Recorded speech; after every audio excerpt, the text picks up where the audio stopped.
song against the president and the end of the regime, calling for the end of the regime. The barricade still remains standing on the entrance points into the city. The military helicopter is still flying above overhead, and people, as we've been reporting, really shifting their attention tomorrow. We've been hearing them on a makeshift stage that they have set up on loudspeakers, really trying to keep the morale high of the people here. At one point, they were bringing in some of the relatives of those who died in yesterday and today's clashes. They've been speaking to the crowds. They've been really trying to tell them the importance of what they're doing and how significant it is. A short while ago, there was a very emotional plea from a young lady who was essentially crying on the loudspeakers, and that really moved a lot of the people here to tears. They could clearly see visibly on their face how emotional they were becoming at that. Now, though, that's kind of quieted down. People have huddled around one of the television sets that's been brought out, and people waiting for some kind of announcement or perhaps any kind of news, but no indication yet whatsoever that anything significant is expected. What are the people there telling you about their plans tomorrow? Of course, there's this demonstration that's being called the Day of Departure. What are they telling you? What are they planning on doing exactly tomorrow? Well, essentially, they're trying to organize like they did last Friday and Tuesday, a mixture of both. Last Friday, they had a day of anger, and that day of anger began immediately after prayers where hundreds of thousands of protesters managed to take to the streets and defy the police that had gathered to prevent them from gathering. At the same time, what they're trying to do is exceed the number of protesters that were brought into the city on Tuesday, where they set 1 million person march that they were calling for. They're hoping tomorrow will be a hybrid of both, in the sense that after Friday prayers all across the city, all across the country, protesters will march from those mosques, from other areas, and try to make their way here into the heart of the city. That is what people are hoping for, and that is certainly what they're trying to plan for tomorrow. We've also heard reports that they're planning actually to march towards the presidential palace. Can you confirm or deny this? Well, there's been a few conflicting reports about that. That was also the objective on Tuesday. On Tuesday, they also wanted to try and march to the presidential palace. But one of the obstacles that you find here with this particular group, and it's also a testament to the very organic nature, is that it lacks any kind of cohesive leadership. This is a loose grouping or coalition of various groupings, movements, neighborhoods, some politically affiliated, others are youth affiliated. And in essence, that made it difficult for them to take a decision on how they want to participate or mobilize this number of people once they do bring them here into the city. It's easy to bring them to the heart of Tahrir. It's more difficult to get them out to walk. The other problem, obviously, the challenge they face is the logistical challenge, which is it would be quite a long hike on foot to make it from the city center here in Liberation Square all the way out to where the presidential palace is in Heliopolis, which is one of Cairo's neighborhoods, and that would certainly take at least a 2 to 3 hour walk if they were to do that. Okay. Do you know whether any of the opposition figures, whether Mohammed El-Baradei or the others, are planning to take part in the demonstrations tomorrow, in this so-called Day of Departure tomorrow?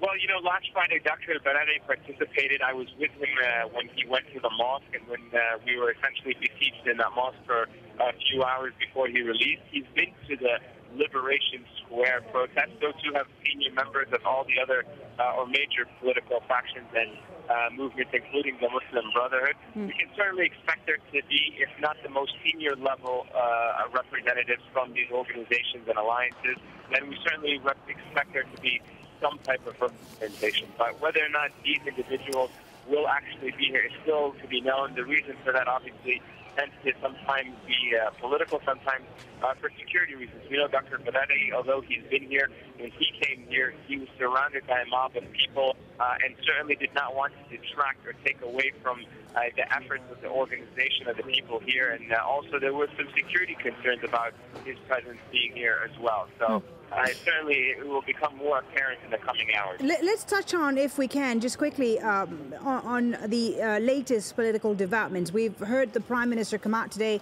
apologize for the events of yesterday, saying that there would be a thorough investigation. Just a few hours ago, the Vice President also spoke. What do you think is the strategy of the regime right now? Well, I think the strategy of the regime can be interpreted in a few different ways. One is appeasement. They are trying to appease the protesters by giving them what seems to be, or what appears to be, answers to their demands. Now, beyond the surface, it does not look like that is actually satisfying the protesters. Instead, the government is actually speaking with slightly two-pronged approach. On one hand, they are saying that the demands of the protesters have been met, but at the same time, they're saying that these protesters, while they had legitimate claims, now have been usurped by foreign elements. The government really seems to be communicating different messages, and I think that reflects a sense of the emergency that they find themselves in, and not being able to deliver a cohesive, single, unified message about what they want to do and how to end the standoff. So I don't think that the government's messaging really, at least in the eyes of the people and the protesters, has been on point. But they are attempting to placate the protesters by giving these these concessions. They're trying to show them that they've turned a new page, that some of these senior members of the previous government and political affiliates of the regime have been detained or prevented from traveling. Their assets have been frozen. They tried to have a new cabinet sworn in, a cabinet that's trying to say that it's turning over a new page. Today we heard the vice president saying that President Mubarak was adamant about stepping down. So again, trying to show the protesters that this new government is willing to do business.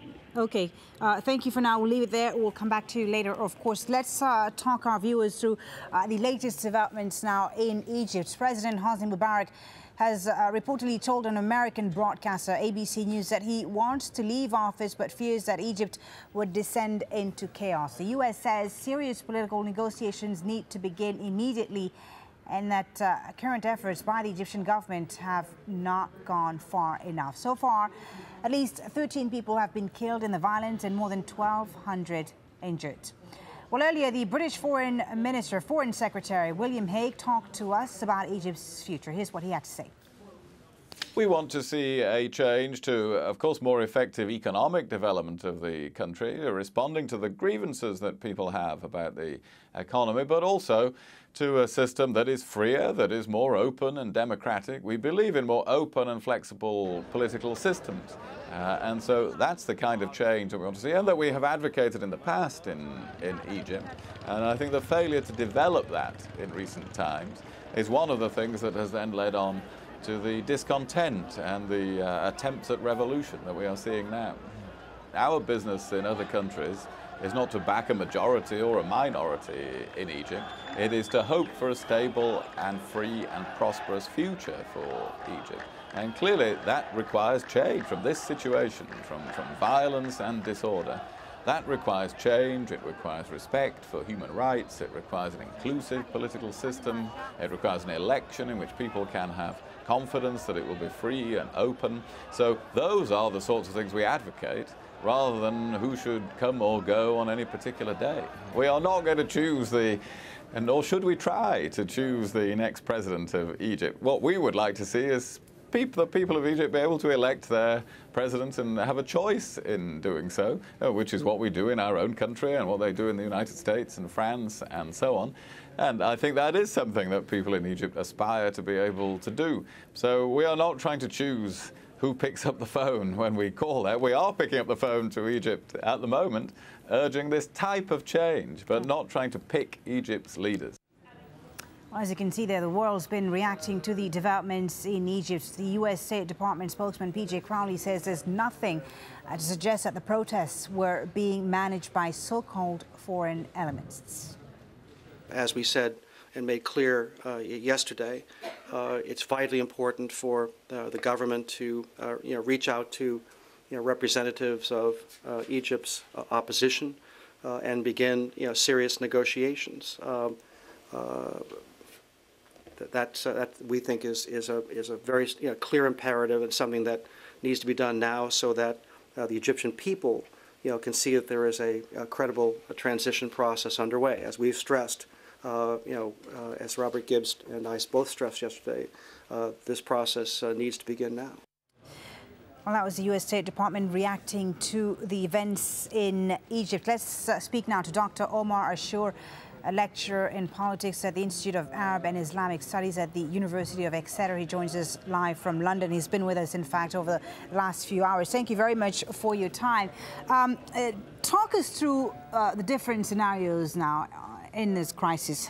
What cards do you think Mubarak still has at this stage? No, I think he ran out of cards. The first card was the repression tactics. So we saw, the reaction in the first days of the protest, the pro-democracy protest. First, sending the central security forces, they couldn't because of the resilience and the bravery and the determination of Egyptian youth. They couldn't break them. So after that, the withdrawal of the central security forces and sending those civilian-clothed thugs, the withdrawal of the police from the streets and releasing convicted criminals on the streets to attack houses and to attack banks and private properties, mainly to divert the energy of the protesters so that some of them will have to go back to defend their families and defend their houses. And then that also failed because of the quick formation of civil defense units and vigilante groups. And then after that, involving the army and betting that the clashes may happen between the army and the protest, and that also failed. And now there is nothing left. He tried all the repressive tactics. From the beginning, he was dealing with this crisis as a security crisis. There is no political dimension to it for him. Like, there is no negotiations, there is no like we saw with King Farouk or with Abdel Nasser, there is nothing compared to that. It's okay, that was actually going to be my next question, Omar. In repressive measures. That was going to be my next question, as we saw earlier pictures there from state television in Egypt showing completely empty street, bridges, calm, everything is calm. That's the view on Egyptian state TV. I was going to ask you, in fact, you mentioned King Farouk. Can we draw any parallels between these protests that we're seeing today in Egypt with the revolution of 1952 that overthrew King Farouk, or perhaps even the uprising in 1919?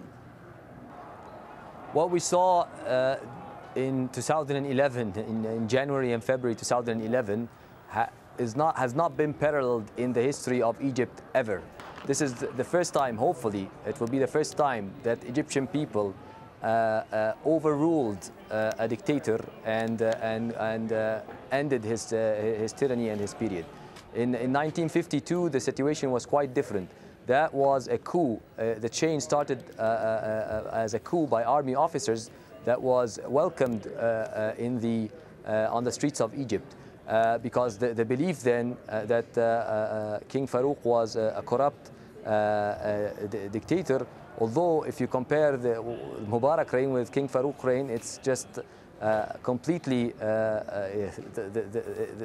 King Farouk will look basically like Mother Teresa. He will look like a very nice and gentle guy. The head of the coup plotters in 1952, Muhammad Naguib, there were elections in the army, not elections for citizens, elections in the army, and Muhammad Naguib was the head of opposition. Like, he was the enemy, the arch enemy of King Farouk, and he got elected, and he became the head of the officers club. And then after that, he did the coup. So there was like freedoms within the army at that point. There were political affiliation. The Muslim Brothers had members in the army that celebrated their graduations in the Muslim Brothers headquarters. So it was a very different dynamic. And then after that, when the coup occurred, it was celebrated because... Sorry, the army is key in this situation as well. In 1952, yeah, the army took the initiative, and it was key in transforming. And then after that was welcomed in the street. And then you had a period between 52 and 54. And that period could have transformed Egypt either into a parliamentary democracy or a dictatorship. And unfortunately, in the end, Nasser went the dictatorship way in 54. But that 52-54 was critical in the history of Egypt. What we see today is quite different. We saw basically Facebook groups, young youth, not in military uniform in any way. Some of them are Google executives. Some of them are, doctors, engineers, businessmen. Just software or Facebook fans, who are sitting together and could not deal with the frustration, the level of frustration that the Egyptian